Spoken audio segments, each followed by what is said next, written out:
It Chapter 2 was finally released in theaters over the past weekend, and we got some more updates about what Pennywise is and where he actually came from. Most notably, learning the canon origin of this version of it in the films directed by Andy Muschietti.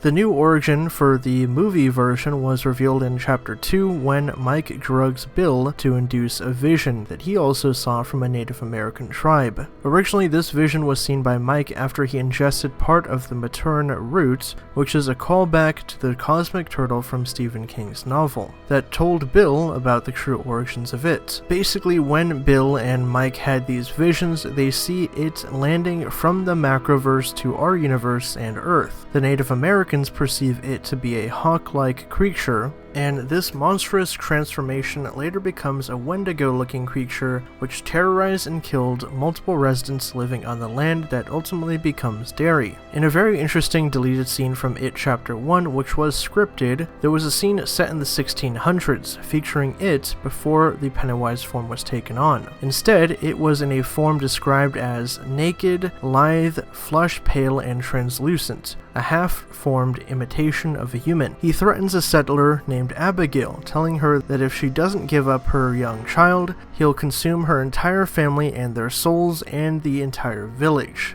Abigail then pleads with him and makes an offering of her baby. As Pennywise consumes the baby, she stares distractedly into the deadlights and forgets this entirely happening. That was kind of referenced in It Chapter 1 when Ben was in the library and he saw old photos of Derry before it became the town that it is now. There was a scene that everyone talked about where it showed basically a settler holding a baby next to a well, which the well becomes the Neibolt house, and that's where it comes and goes. It's hinted at by it, though, in this movie, when it's disguised as Kirsch, that there was once a real-life Pennywise the Dancing Clown. This real-life clown was in Derry as part of the circus during the early 1900s, and it favored taking on that form, saying how children are naturally scared of clowns. This could also explain the dancing clown act that Pennywise did when he captured Beverly in Chapter 1, as he was possibly just redoing the original Pennywise's act.